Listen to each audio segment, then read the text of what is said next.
ఓం నమ శివాయ శ్రీమాత్రే నమః. ఈ షార్ట్ వీడియోలో డబ్బు గురించి ఇది కూడాను, ధనం మాకు సమృద్ధిగా కలగాలి గురువుగారు, ఏదైనా పవర్ఫుల్ రెమెడీ చెప్పండి అనేవారందరికీ ఈ రెమెడీ. మీరు ఏం చేస్తారంటే, లఘు కొబ్బరికాయ దొరుకుతుంది మార్కెట్లో, దీన్ని శ్రీఫలం అంటాం. అలాగే హతా జోడి మన వీడియోలో చెప్తూ ఉంటాను. అలాగే గోమతి చక్రాలు,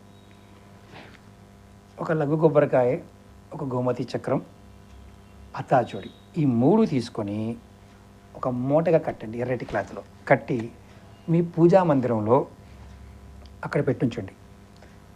రోజు సాంబ్రాణి ధూపం చూపించండి. మనసులో కోరిక చెప్పండి.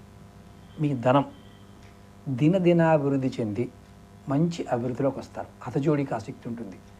లక్ష్మీ సూక్తం చదివిన, శ్రీ సూక్తం చదివిన అద్భుతమైన ఫలితాలు కలుగుతాయి. ప్రయత్నం చేయండి, ఫలితం పొందండి. ఓం నమః శివాయ శ్రీమాత్రే నమః.